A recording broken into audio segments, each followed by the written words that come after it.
Las noticias en Televistazo, con Gabriela Baer y Stephanie Espín.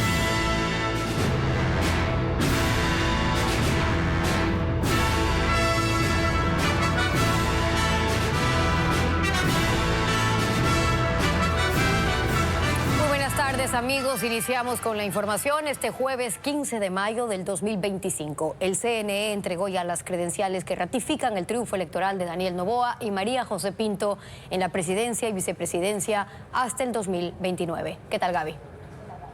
Hola, Steffi, amigos, buenas tardes. Un amplio contingente militar y policial resguardó el evento en el Centro Cultural Ichimbía, en Quito.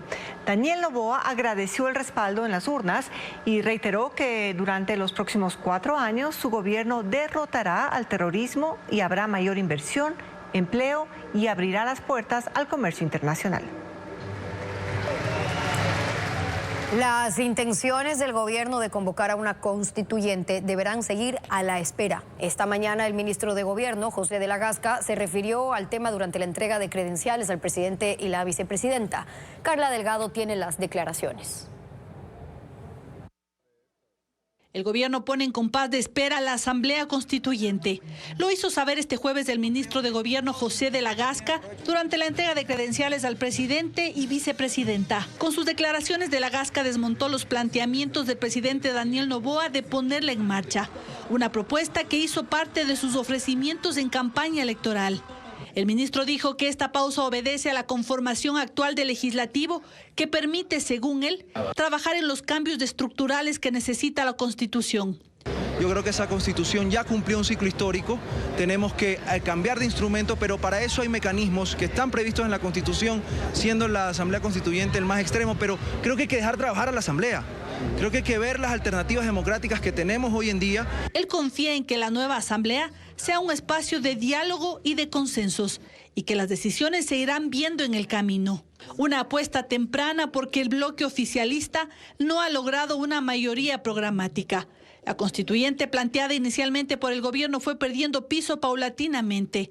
En días pasados la Corte Constitucional ya había puesto freno a las intenciones del gobierno, negando la posibilidad de que la Corporación de Docentes e Investigadores del Ecuador redacte una nueva constitución para que luego sea aprobada por una asamblea constituyente.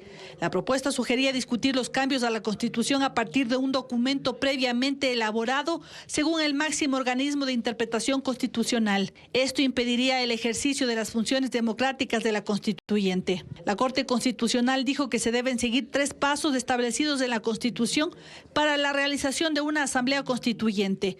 Una elección para aprobar la convocatoria, la elección de constituyentes encargados de redactarla y una consulta popular en la que la ciudadanía decida si está o no de acuerdo con el texto. 3 elecciones que debía ganar el Ejecutivo y que podía distraer al país de las soluciones de los problemas más urgentes.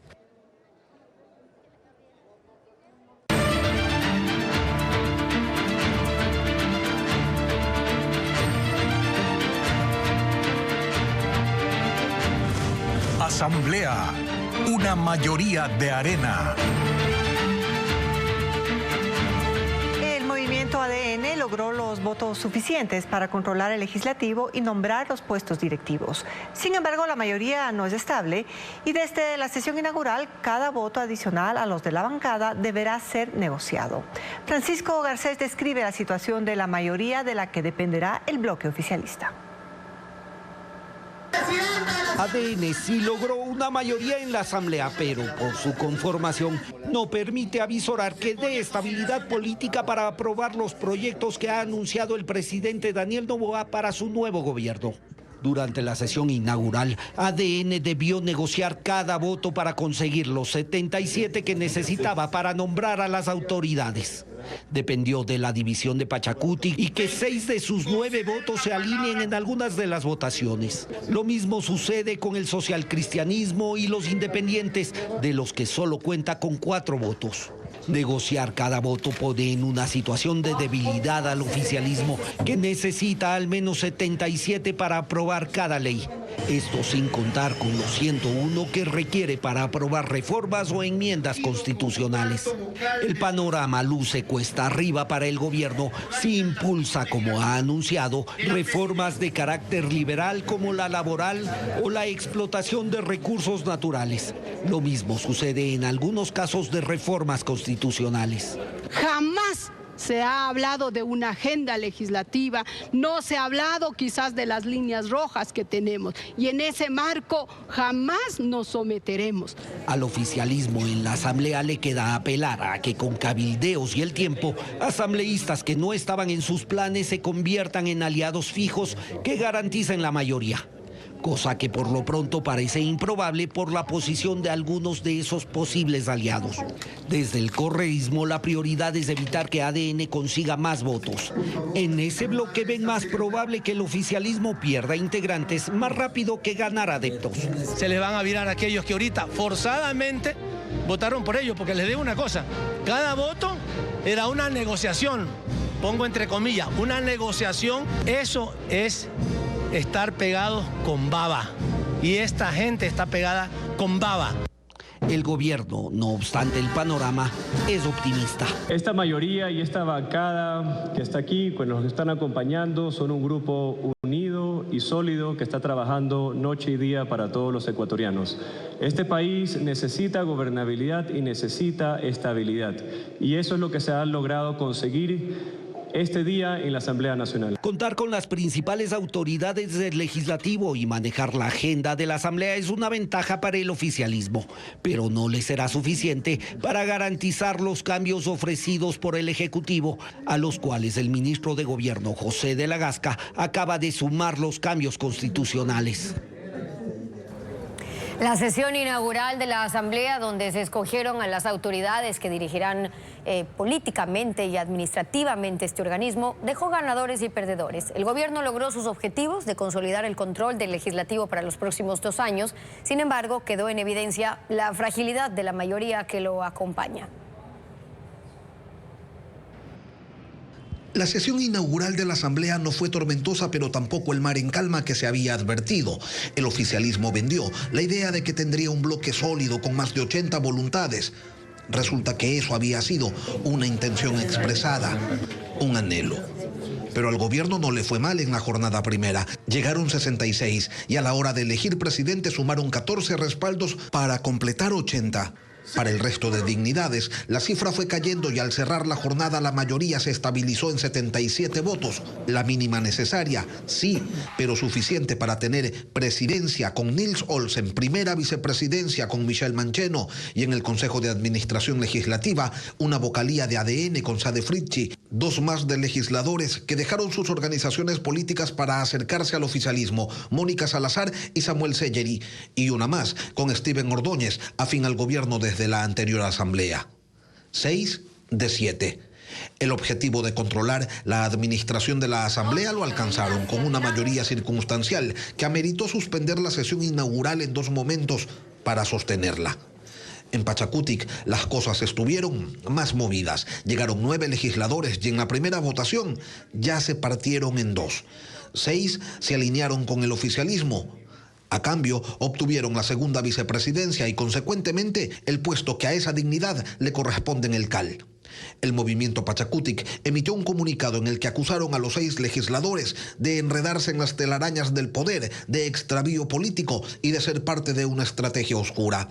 Pero no los expulsan, sino que por el contrario, hacen votos para encontrarse en un futuro en la misma vereda de lucha. El Partido Social Cristiano en una sola sesión perdió el 25% de su representación. Llegaron 4 y con la expectativa de lograr una vicepresidencia. Pusieron sus votos para la elección de Olsen, también para la elección de Mancheno, pero los retiraron cuando vieron que el oficialismo propuso a un asambleísta de Pachacutic y luego a otra legisladora de esa organización para la segunda vicepresidencia.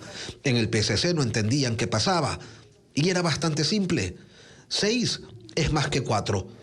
El respaldo de Pachacutic tenía más peso. Sin embargo, el retiro de los votos del Partido Social Cristiano puso momentáneamente en apuros al oficialismo, que no podía superar los 76 votos. Ese movimiento al PSC le costó caro, porque ADN captó a Samuel Sellery, electo por el PSC en Esmeraldas, y lo colocó como vocal en el CAL. Entonces llegaron 4, se van con 3 y sin ningún cargo. Los independientes son 6 y sus votos son una veleta. Todos respaldaron la elección de Olsen, pero en las otras 8 elecciones que se dieron este miércoles, su pronunciamiento ya no fue orgánico. Se abstenían a ratos, luego volvían a respaldar al gobierno. Lo cierto es que los independientes obtuvieron 2 de las vocalías del CAL, demostrando que cada uno de sus votos es fundamental para la gobernabilidad del proyecto político del presidente Daniel Noboa.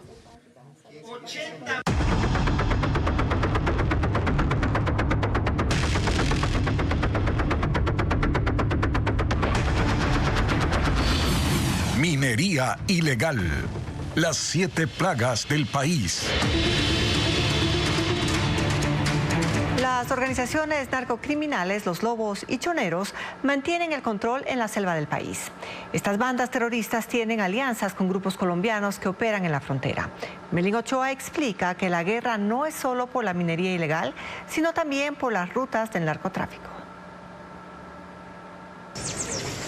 La selva está en guerra y no solo es amenazada por el grupo colombiano Comandos de la Frontera. Según información proporcionada por la unidad de la policía que investiga la masacre en Alto Punino, en Orellana coexisten y compiten las organizaciones criminales de los lobos y choneros, que son grupos considerados por el gobierno como terroristas. La provincia de Sucumbíos está dividida entre los lobos y choneros. En Orellana dominan los choneros, pero en el límite con Napo y en toda esta última provincia están los lobos. En Pastaza y Morona, Santiago, están los 2 grupos y en Zamora, Chinchipe, los lobos. El negocio criminal es el tráfico de oro y cocaína. Información policial determina que en la zona fronteriza los lobos mantienen alianzas con Comandos de la Frontera que trabajan para Jalisco Nueva Generación, y los choneros tienen alianzas con el Frente Carolina Ramírez, también integrado por disidentes de la FARC, pero este último grupo está en Colombia y provee de cocaína principalmente al cártel de Sinaloa. La guerra por la minería ilegal, narcotráfico, tráfico de armas han incrementado los enfrentamientos y las muertes violentas. En el caso de Orellana, en lo que va del año, subió de 44 a 56 los crímenes y en Sucumbíos de 35 a 49. Los agentes resaltan que cada grupo controla distintas rutas fluviales, campamentos mineros y pasos fronterizos clandestinos hacia Colombia. El oro extraído en campamentos ilegales es vendido principalmente en mercados fronterizos con el país del norte y Perú, sin pasar por ningún control estatal. Y la droga colombiana tiene como fin llegar hacia los puertos ecuatorianos o el perfil costanero del país, especialmente Esmeraldas, Manabí, Guayas y Los Ríos. Fuentes del ejército confirman que en campamentos mineros ilegales en la frontera también se han encontrado laboratorios de procesamiento de droga, pero en el lado colombiano. Grupos de minería ilegal empezaron a devastar al menos 50 hectáreas de bosque en Morona, Santiago. Esta provincia también se ha convertido en una zona roja para la minería ilegal. La presencia del grupo Los Choneros amenaza a quienes denuncian el impacto ambiental y social. Hernán Higuera describe la situación. Un sobrevuelo sobre Taisha en Morona, Santiago, capta la alarmante problemática. Destrucción de los bosques y contaminación de ríos debido a la minería ilegal.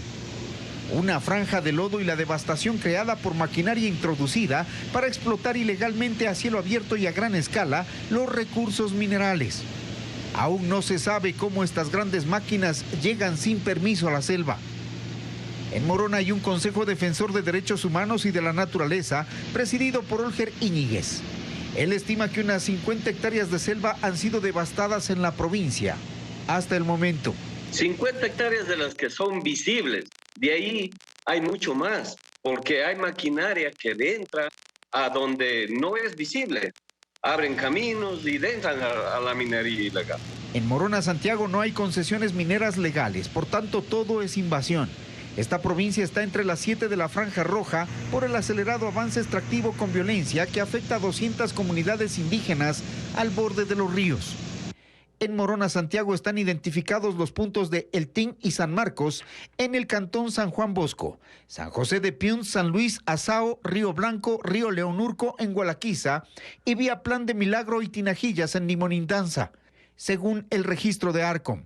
Pero los defensores ambientales dicen que la expansión es cada vez mayor. A vista y paciencia de nuestras autoridades locales, porque nosotros tenemos autoridades que son representantes del gobierno, pero son oídos sordos, ojos ciegos y bocas mudas. La agrupación delictiva Los Choneros es la que opera en esta provincia amazónica, según se identifica en el decreto ejecutivo 493 del 2 de enero de este año. Los habitantes de esta provincia dicen que hace 6 meses ha llegado gente desconocida a los cantones relacionada a la actividad minera ilegal.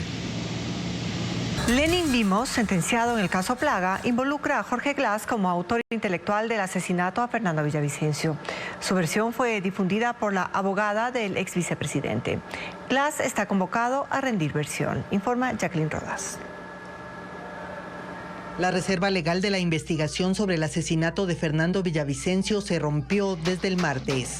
La notificación enviada a Jorge Glass, José Serrano, Javier Jordán, Ronnie Aliaga y Daniel Salcedo sobre su presunta participación en el crimen inundó las redes sociales. La fiscalía, al ser consultada por la prensa, no confirmó ni negó la veracidad del documento. Contestó únicamente que siguen practicando diligencias. Pero abogados de la causa confirmaron a Televistazo que es real. Glass y Salcedo están convocados a rendir versión el próximo 28 de mayo y la fiscalía solicitará el testimonio anticipado de Lenin Vimos, sentenciado en el caso Plaga. En una versión previa, él implicó a los nuevos investigados. Fue Sonia Vera, abogada de Jorge Glass, quien publicó la versión de Vimos, rendida hace más de un año. Él cuenta que conversó con Jorge Robinson Chonillo Mendoza, alias Negro Yorquis, integrante del cartel Jalisco Nueva Generación, y que tiene chats con otros presos sobre el asesinato de Villavicencio, ocurrido el 9 de agosto de 2023. Según la versión, Chonillo informó a Vimos en julio de 2023 que salía a Cali por un camello grande. En enero de 2024, Chonillo le dijo que en Colombia estuvo con gente de Los Lobos. En esa reunión hubo una videollamada de parte de un señor Ronnie Aliaga a través de la aplicación Silent, el cual mencionó que el pago del dinero, es decir, $1 millón, sería en Ecuador y que de eso se encargaría un agente del extranjero, que los capitales económicos están en Ecuador. El valor por 2 personas era del $1 millón. Jorge Chonillo Mendoza, al establecer que alias Ronnie era el encargado de coordinar el asesinato, me cuenta lo siguiente: que Jorge Glass conocía del acto de atentar contra la vida del candidato, que él fue quien dio la orden superior a José Serrano Salgado, el narco más importante del país. Ellos conocían de este efecto, por eso actualmente Chonillo Mendoza fugó del país. Vimos también dijo a la fiscalía que Carlos Angulo, alias Invisible, sentenciado como autor material del crimen de Villavicencio, reveló que Daniel Salcedo era el enlace entre los políticos y los lobos, y que Javier Jordán era el financista. La abogada de Glass alega que todo es un montaje y en una entrevista con la agencia EFE dijo que están chantajeando a su cliente para que sea cooperador eficaz. Un tratamiento orgánico elaborado a partir del tallo del racimo de los bananos empieza a cambiar el panorama para pequeños productores afectados por la plaga del moco en la provincia de Los Ríos. Este proyecto ha logrado recuperar en 3 meses plantaciones que se creían perdidas. Los detalles con Odette Camacho.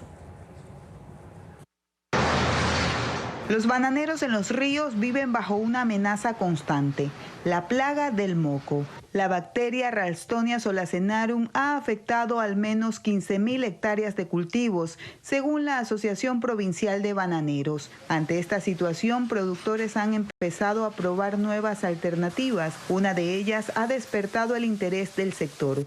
Un tratamiento orgánico desarrollado por Ramiro Vázquez, investigador de la Universidad Nacional de Loja, a base del lixiviado de raquis de banano.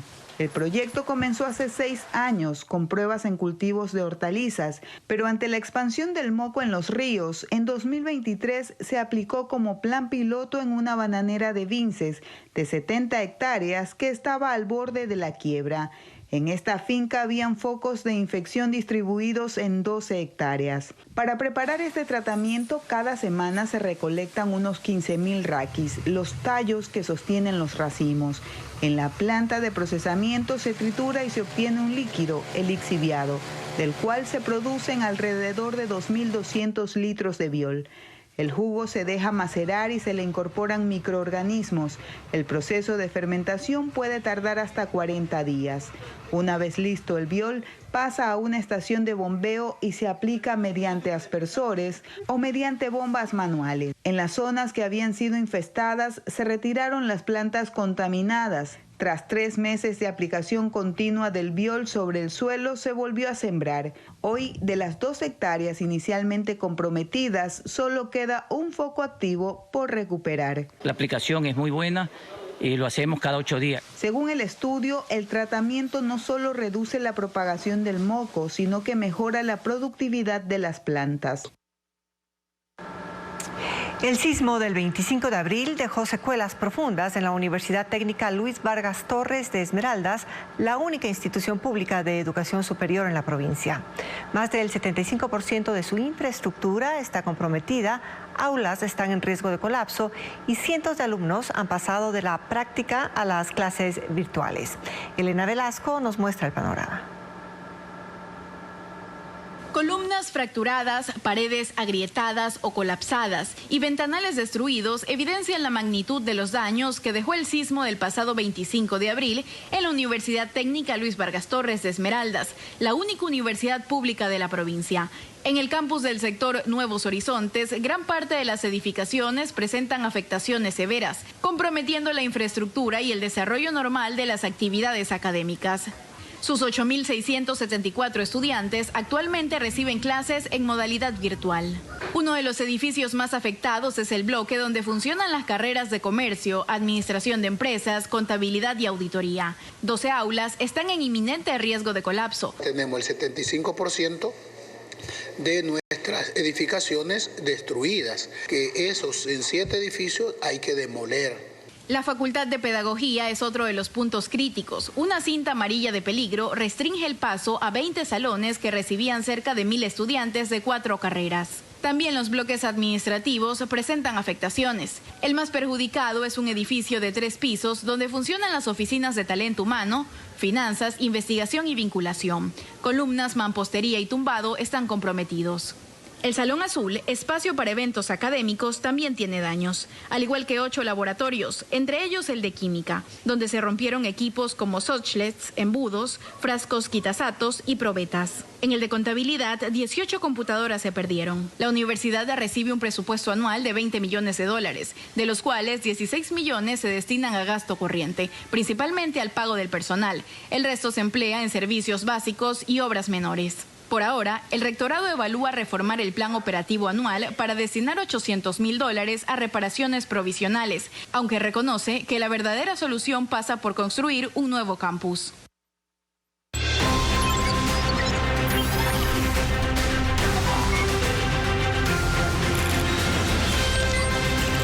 Mundo.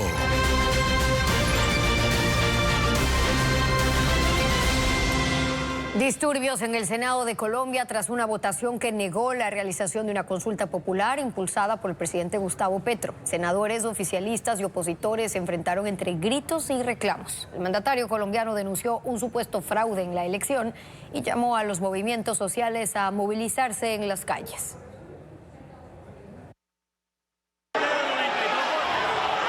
Un altercado se desató en la plenaria del Senado colombiano, luego de que una votación negó la consulta popular propuesta por el gobierno de Gustavo Petro. La tensión se desató entre el ministro del Interior, Armando Benedetti, y el secretario de la Cámara, Diego González, cuando Benedetti reclamó fraude en la elección. Entre gritos y golpeando la mesa, Benedetti intentó arrebatarle las actas y otros ministros trataron de contenerlo.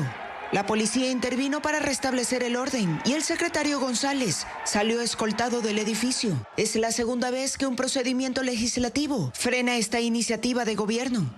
Gustavo Petro se hizo eco de las denuncias de fraude. Acusó al presidente del Senado, Efraín Cepeda, de cerrar el proceso para que no ingresen suficientes votos a favor de la consulta. En un mensaje en redes sociales, llamó a la ciudadanía a movilizarse. Propongo de inmediato la reunión de las centrales obreras, la coordinación campesina, las juntas de acción comunal, los comités juveniles barriales y el movimiento indígena para dar el paso siguiente. También pidió a la policía no hacer uso de la fuerza contra el pueblo. La reforma que impulsa Petro busca reducir la jornada laboral semanal de 48 horas a 42, aumentar el pago de las horas extras de jornadas nocturnas y festivas de 75% al 100%, ampliar las licencias de paternidad, establecer licencias por salud menstrual. Pero la oposición advierte que estas medidas podrían incrementar los costos laborales para los empleadores, desincentivar la contratación de empleados, afectando la generación de empleo y el crecimiento económico. Turquía es hoy el centro de una serie de gestiones diplomáticas para impulsar diálogos directos entre Ucrania y Rusia. Volodymyr Zelensky lamenta que Vladimir Putin no acuda y que en su lugar haya enviado una delegación de bajo nivel. Hay reuniones en Ankara, Estambul y Antalya, pero desde Medio Oriente el presidente Donald Trump anticipa que nada va a ocurrir hasta que él se reúna con Putin. El presidente de Ucrania, Volodymyr Zelensky, llegó a Turquía, país anfitrión de este acercamiento, en el inicio de una intensa jornada que busca relanzar diálogos directos con Rusia. En la mañana, en Ankara, la capital, se reunió durante una hora con el presidente turco Recep Tayyip Erdogan, un encuentro a puerta cerrada para revisar los últimos hechos en la guerra. La postura de Erdogan es que un alto al fuego y negociaciones de paz deben empezar sin perder tiempo. Zelensky esperó hasta el último minuto que el presidente ruso Vladimir Putin acudiera para un cara a cara, pero eso no ocurrió. Preguntado sobre si tenía un mensaje para él, dijo: "Estoy aquí. El mensaje es muy claro". El encuentro de las delegaciones estaba programado para la tarde en otra ciudad, en Estambul. Rusia envió a un asesor presidencial y a los viceministros de Exteriores y de Defensa. Ucrania lamentaba que no sean funcionarios que tomen decisiones, pero el jefe negociador de Rusia, Vladimir Mensinsky, dijo que tienen autoridad y mentalidad constructiva para este encuentro. Rusia quiere que la base de esta conversación sean los diálogos que se iniciaron en marzo de 2022 en Bielorrusia y también en Turquía, aunque luego la guerra se intensificó. Además, Moscú pone como condición quedarse con los territorios ucranianos anexados, lo que califica como una nueva realidad en el terreno.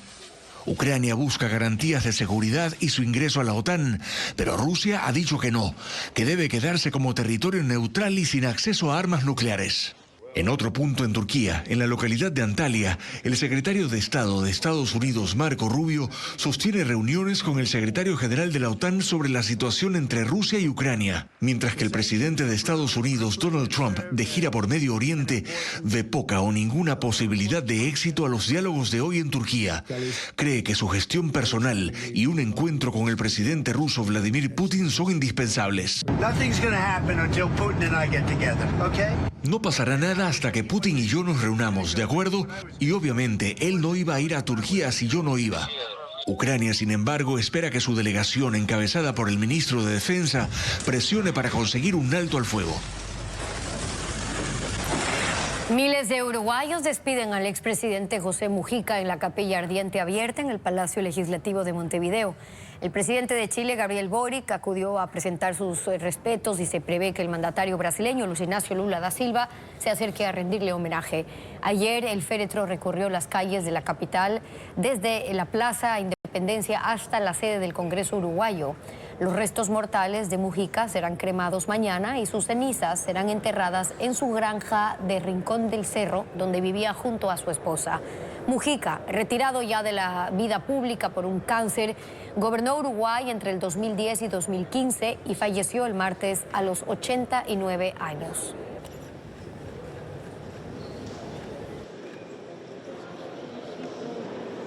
La Comisión Europea acusa a la plataforma TikTok de infringir la ley de servicios digitales respecto a la publicidad, pues no aporta información sobre los anuncios y a quienes están dirigidos.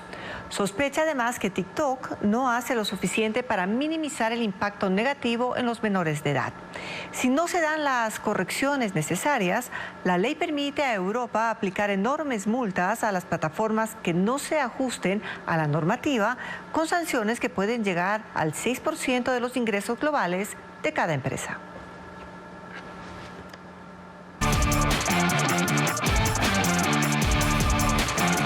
Barcelona volvió a perder en la Copa Libertadores. Luigi, con las novedades, ¿cómo vas? ¿Qué tal, Steffi? El equipo guayaquileño cayó nuevamente contra Universitario, esta vez en Perú.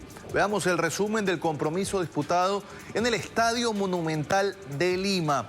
Y ahí estaban los equipos. Esta noche Independiente del Valle jugará un partido decisivo por la Copa Libertadores. El equipo ecuatoriano está concentrado en Buenos Aires. Teo Pozo cubre las últimas noticias de los Rayados del Valle.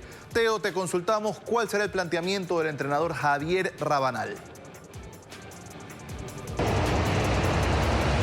Luigi, el planteamiento de Independiente del Valle para el partido de esta noche será ofensivo, más aún con el resultado entre Universitario y Barcelona, que lo ubican al conjunto ecuatoriano en la tercera posición del Grupo B en esta Copa Libertadores. Más allá de que en los primeros 15 minutos, según lo ha analizado el técnico Javier Rabanal, River Plate tomará la iniciativa del partido e Independiente estará muy ordenado en el bloque defensivo. El resto del compromiso se proyecta para que Independiente genere espacios con Patrick Mercado, también con Juan Casares y con el delantero que va a ser Claudio Spinelli, el atacante argentino. De esta manera Independiente del Valle buscará 1 o 3 puntos en su visita al estadio más monumental. Sí, es un partido decisivo, pero bueno, si nos va bien y se da el resultado que queremos, también en la última fecha hay que ganar, así que es un grupo muy apretado. El plantel de jugadores permanece concentrado y a las 17:30 van a desplazarse hasta el estadio para encarar el compromiso por la Copa Conmebol Libertadores. Independiente del Valle, después de este encuentro, se trasladará inmediatamente a Quito, donde la próxima semana cierra la fase de grupos enfrentando a Barcelona Sporting Club. Liga de Quito enfrentará esta noche a Flamengo. William Dávila está en Brasil con el equipo capitalino. William, ¿el entrenador Pablo Sánchez ya definió el 11 titular?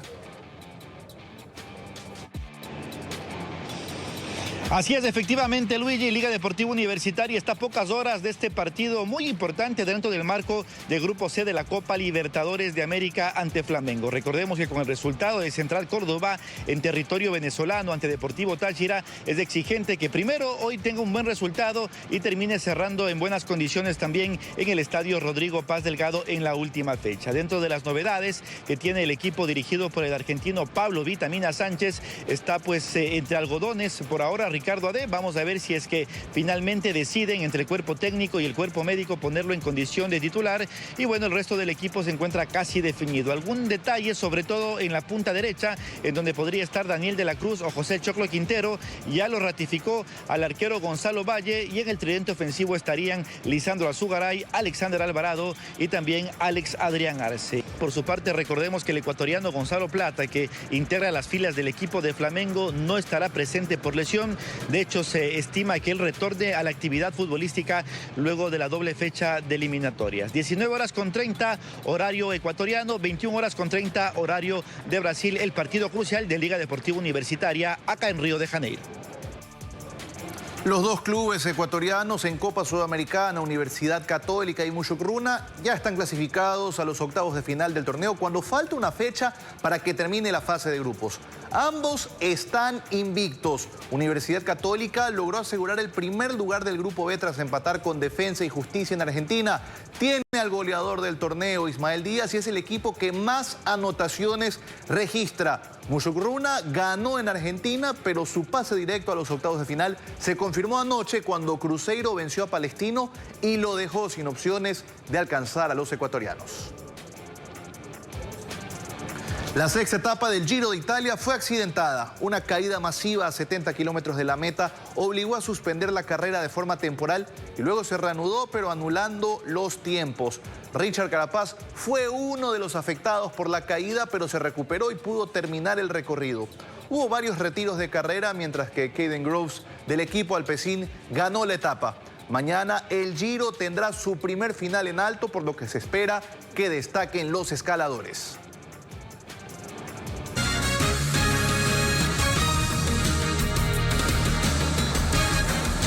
Con Con 15 votos, la concejala Fernanda Racines fue reelecta como vicealcaldesa de Quito. Su designación cobra más relevancia porque podría suceder al alcalde Pavel Muñoz en caso de que se concrete la revocatoria de mandato. Diego Puente con los detalles.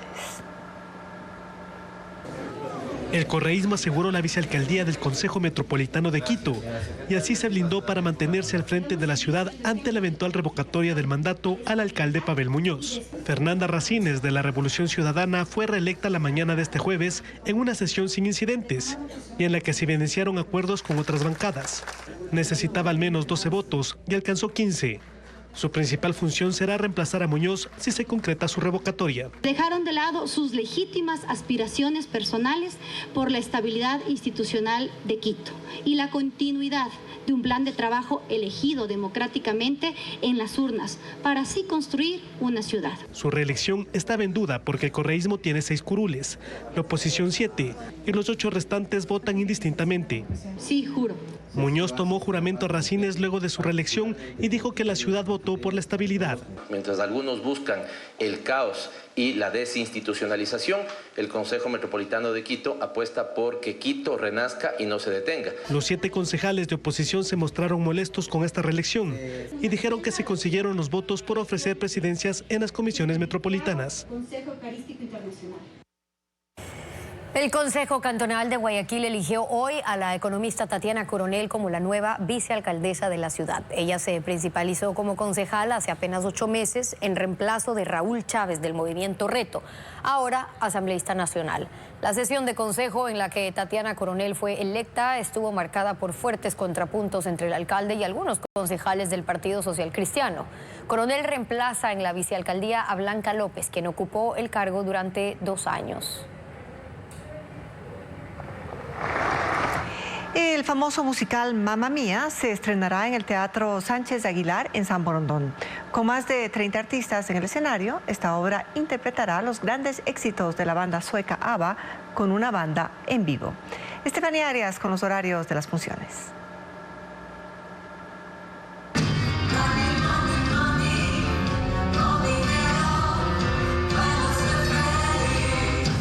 El teatro, las emociones y los grandes éxitos de la banda sueca ABBA lo transporta al soleado clima de las islas griegas. El famoso musical Mamma Mía se estrena hoy en el Teatro Sánchez Aguilar en San Borondón.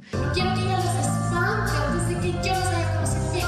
Esta obra cuenta la historia de Sophie, una joven soñadora que antes de su boda decide descubrir quién es su padre, sin que su madre lo sepa. Esta adaptación de Mamma Mía es dirigida por Carlos González y desarrollada por Increscendo Producciones.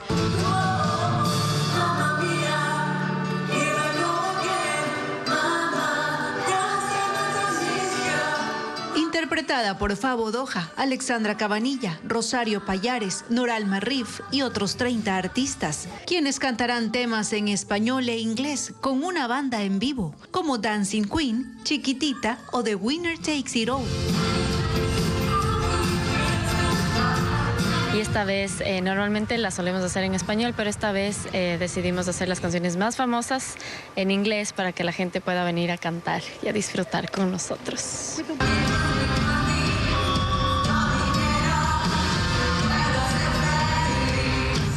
Una obra al ritmo de la música disco. Las funciones serán el jueves 15 y viernes 16 a las 20 horas y sábado 17 a las 5 de la tarde.